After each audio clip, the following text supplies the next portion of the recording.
I'm Shanti and a very happy 10th of April. Today I understand here at the Aberdeen Hindu Temple in Stonewood is the puja for Sitaram. So Sitaram, we're having a beautiful decoration, and the temple is also ready for welcoming them. So they are in the hearts of everyone. And so today I wanted to speak about opening the heart and opening the heart to the divine.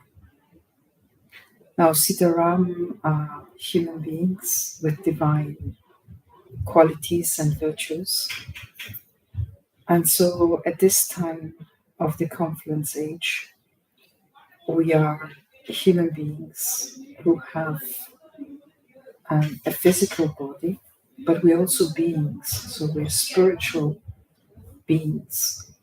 We have a spiritual essence. We have a subtle form, which is the soul.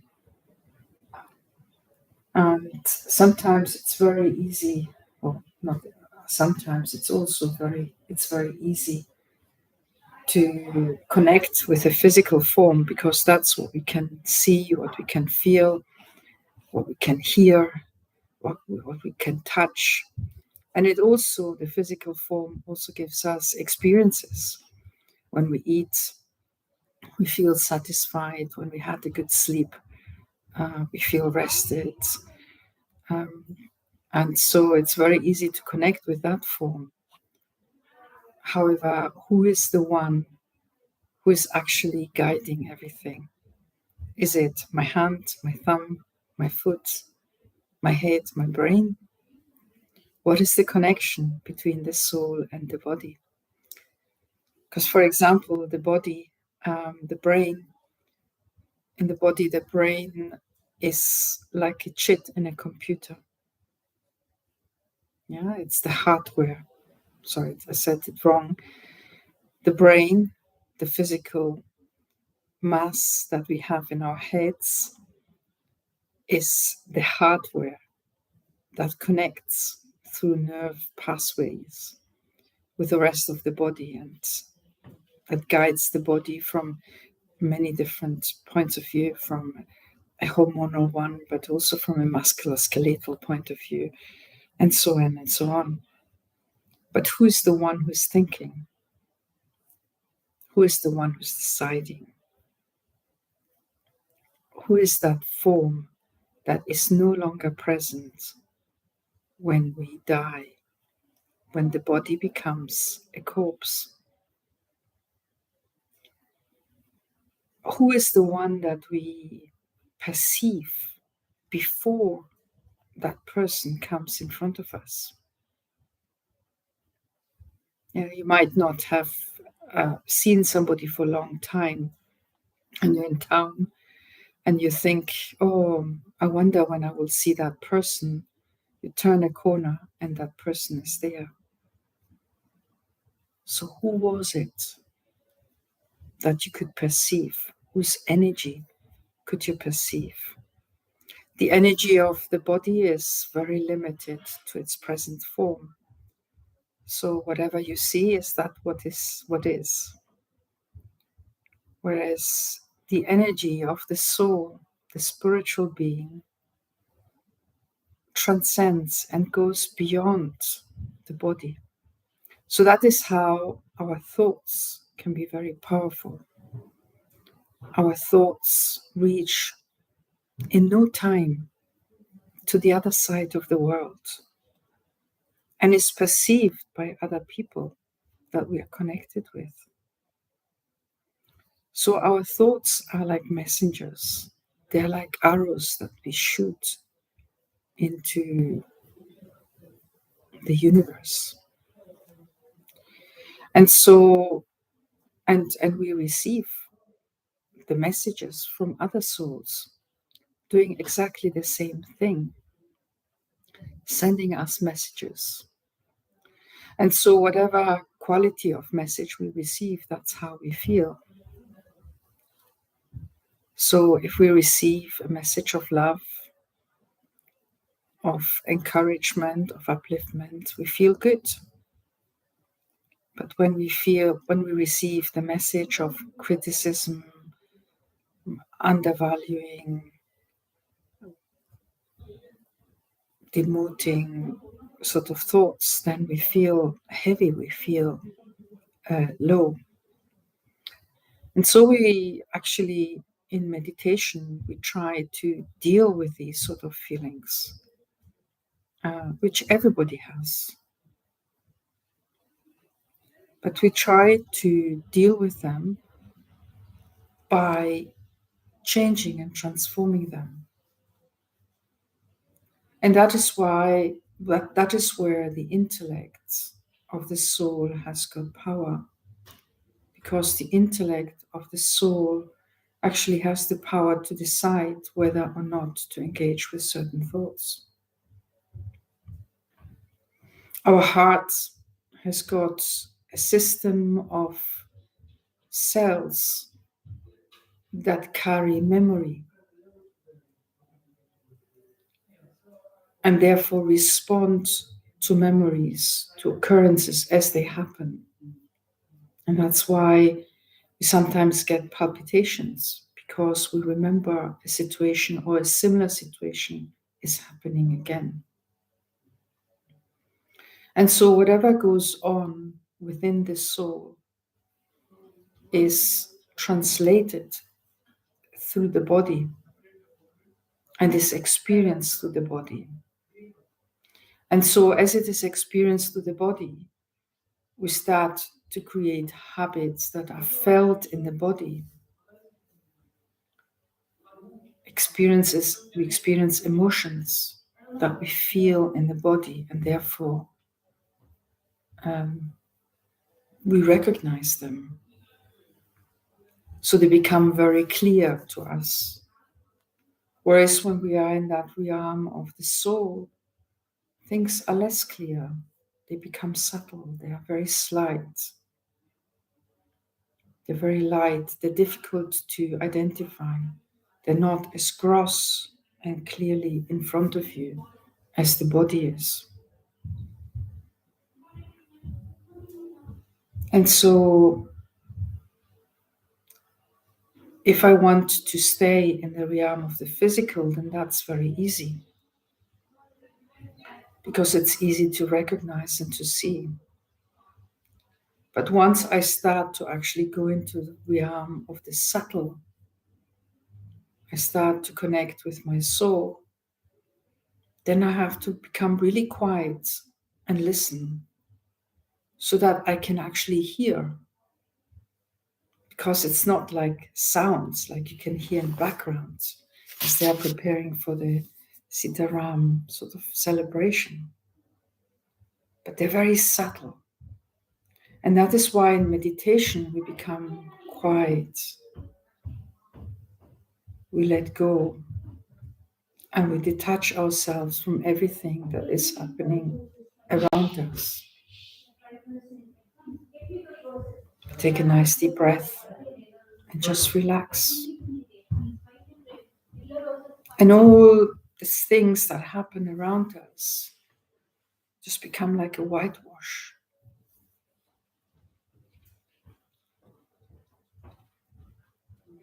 And as we clear off all the distractions that are happening around us, our mind becomes clear. And we can feel inside that's what is going on inside myself. I'm no longer just looking outside and absorbing what is outside. So if outside is good, it's good. If it's not good, it's terrible. And I'm not in control. Now the world is going to be more and more unsettled. There's nothing we can do about this. It's okay. It's part of the drama.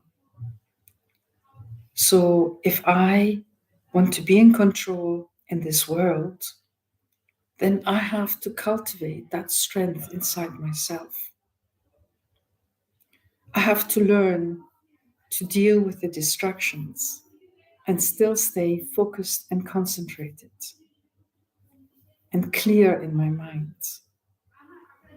I have to support my body to help me with that too, by eating the right food and having the right amount of sleep. Because without sleep, after some time, the mind is not as sparkling clear as it was before. But I also have to maintain my emotions in an elevated status, because we call it the flying stage. So if you want to go into that flying stage, just imagine to be like an eagle and you fly over the mountains. And they're very tall mountains, and yet you can fly over them. They're not an obstacle. So in life too, when I actually let go of the distractions, of the difficulties that I'm experiencing, and I actually respond in a loving way, I open my heart, I open my mind, I take on values and qualities such as tolerance and acceptance and love. And I let go of all the criticism, of all the pointing or the devaluing sort of thoughts about me or others. And I just fly above them and let go of them. Then I also get the bigger perspective. I don't just see the people I might be interacting with or the difficulties I might be seeing or any of these things. But I just go beyond it. And by going beyond it, I'll just experience love. And I develop a zeal and enthusiasm and motivation in actually interacting with others in that vein, in that form, that goes and is much higher, goes beyond the senses, much higher than any physical happiness that we might experience. But the happiness that I experience is beyond that. It lifts me, it makes me light. It allows my thoughts to flow in a different way. And any effort is no effort. I can take 2 buckets of water and just lift them up like nothing. Whereas if I'm feeling down, if I'm feeling heavy, even a glass, I might not take that glass of water because it's too much effort to lift that glass and drink from it. And so meditation actually is a way of helping us to deal with the difficulties of this world and to actually maintain our heart clean and open, and to uplift others in that way, to help others to keep an open heart, to keep an open mind, and to experience sweetness and love of the divine. There is no other love than the love of the divine. And the divine is not in a human form.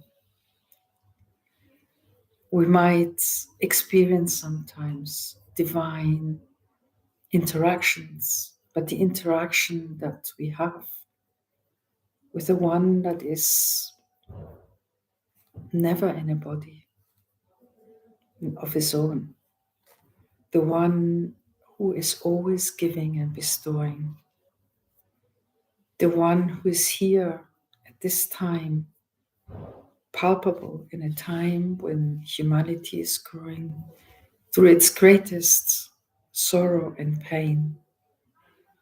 That one is the one I want to connect with. But to connect with that one, I have to go into the form of I, the soul, because only then can I actually have a connection, an interaction, a communication with that form, that supreme soul, the supreme being, the divine Father, teacher, Satguru. And so when I have that interaction, I may give one step, but I will get 2, 3, 4 steps from the supreme, from the source, the divine source. And how do I get that? It might not be that heaven opens and the voice tells me something that I was wanting to hear. But I will get the opportunities, I will get the tools, I will get whatever I need so that I actually can achieve that what has a pure and elevated aim and is in line with the divinity of the self, the soul. So let us go into meditation. Now first, sit comfortably and relax. All is good. It doesn't matter whether you're sitting in a noisy place or a quiet, silent place. What you need to do is concentrate and focus on the traffic of your thoughts and allow your mind to become silent. So take a nice deep breath and become quiet inside.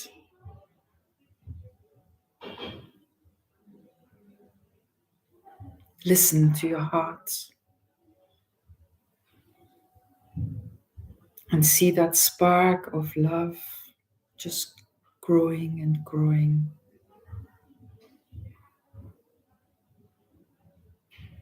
That spark of love starting to fill the whole heart. And as it expands, it opens up like a beautiful lotus flower. And in that lotus flower, there is the energy of love that expresses itself in many different qualities, such as care and nurture, patience and tolerance, acceptance and peace, honesty and respect, kindness and responsibility. Now in your mind, fill the petals of this lotus flower with all these beautiful qualities. Do that now.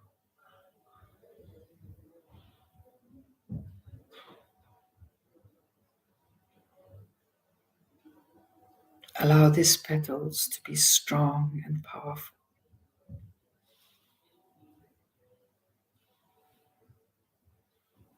And the heart connects with the soul, the being of light, placed in the center of your forehead, just in between your eyebrows. And as you do, all your feelings and all your experiences become subtle, become light.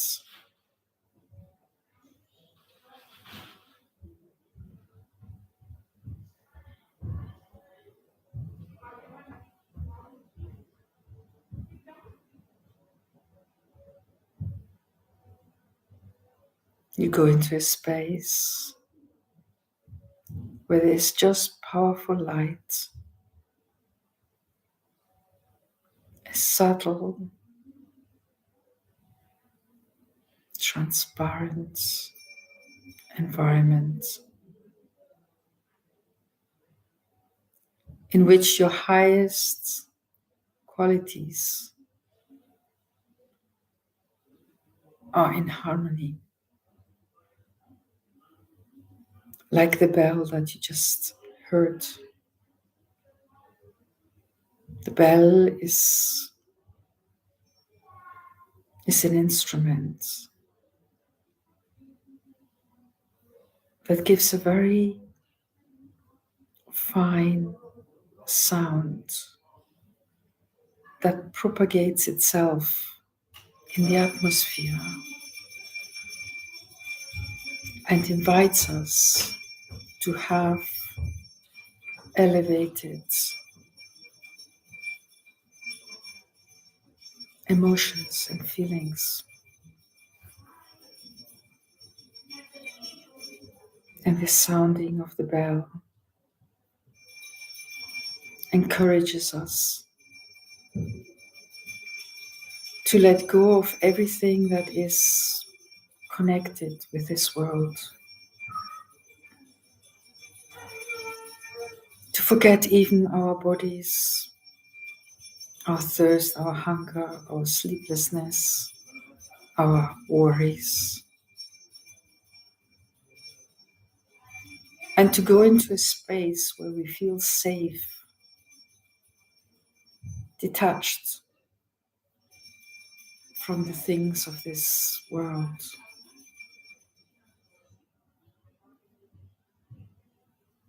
And to become subtle, to become light. So to go into the awareness of I, the soul, the being of light. I'm light.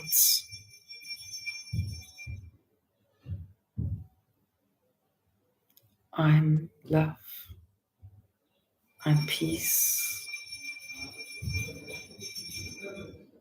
I'm happiness.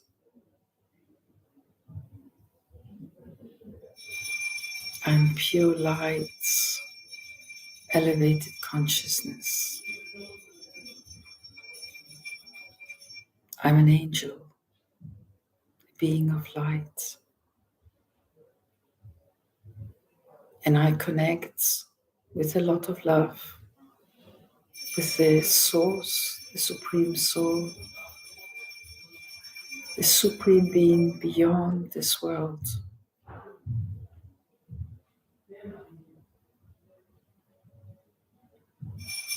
And you become aware how all the environment around you just fills with light. Because the moment we connect with the Supreme, it is almost like a canopy of protection that falls over you. The light and love and care, the respect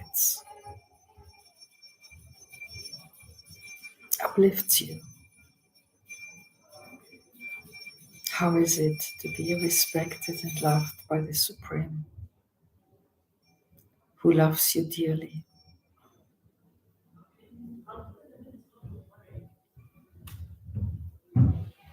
Just feel how you feel just now.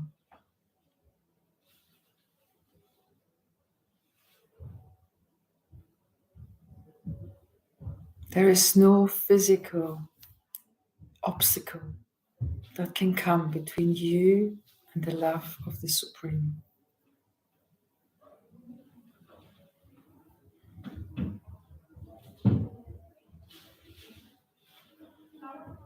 And it's a harmony that comes over and brings everything back into where it should be.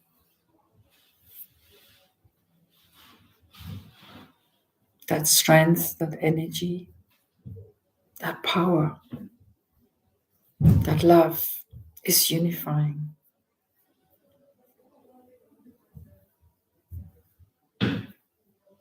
It removes all obstacles.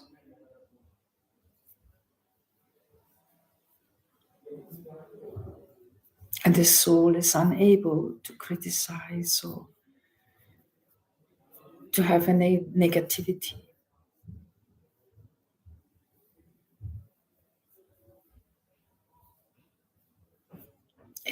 Can just love, just respect. There's a clarity there. There's a connection there that brings us all together.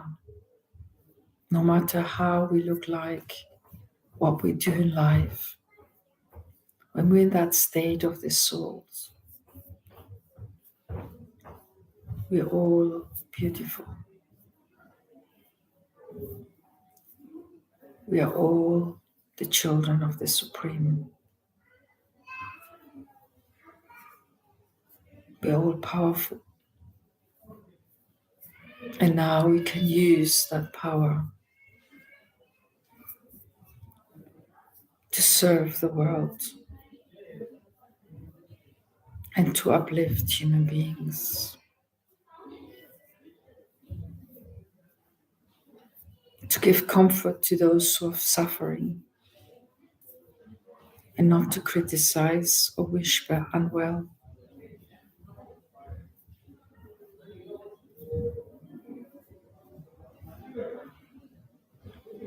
But to be a light for the world and to be the one who uplifts others.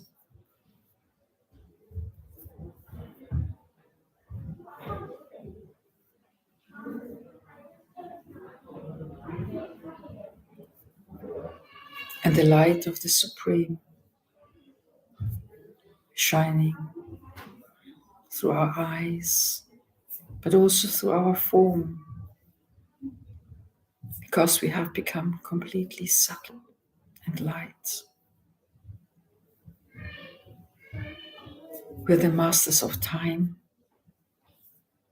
because time no longer rules, but is our companion.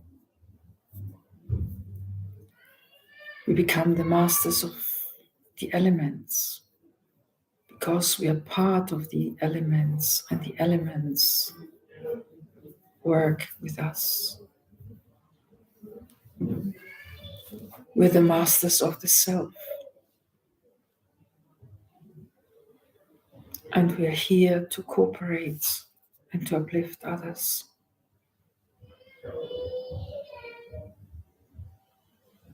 To be in that state of harmony and lightness. There are no obstacles, but everything is a springboard to learning and to becoming.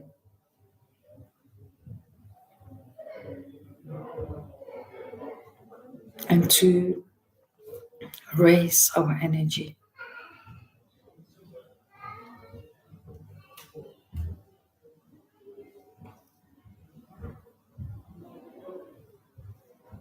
Whatever is happening in the drama is okay. It has to happen. There's nothing we can do. But we can offer the opposite. We can offer the light and might of the Supreme.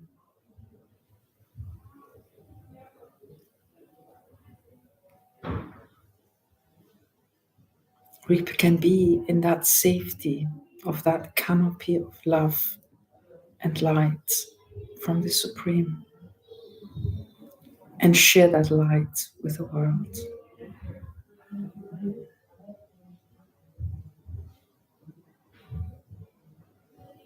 And the more of us come together, the more that light and that love will dispel the darkness that is around us and around in the world. The more the elements will cooperate with us.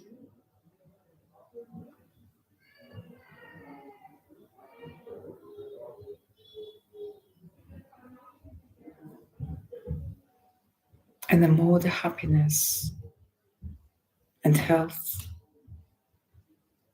wealth, well-being will be part of each one's life.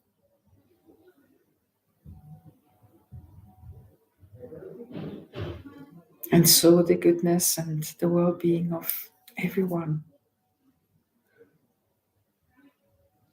will enhance the lives and well-being of everyone else.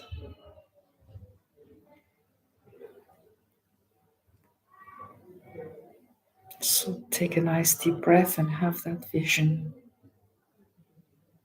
of sending that light of the Supreme to the whole world. And see how the whole world is covered by this light and might.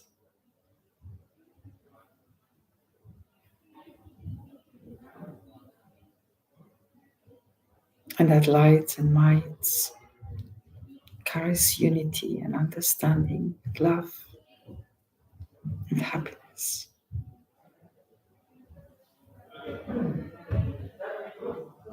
Om Shanti.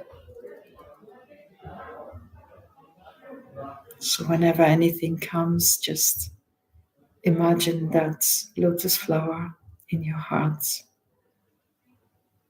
and remind yourself of all the qualities, the divine qualities that are in your heart. Connect with the Supreme, become light, and send it to the world. Om Shanti.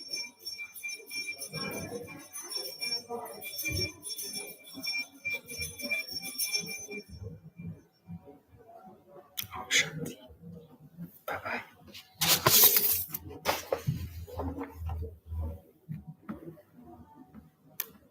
Have a good week. Bye-bye.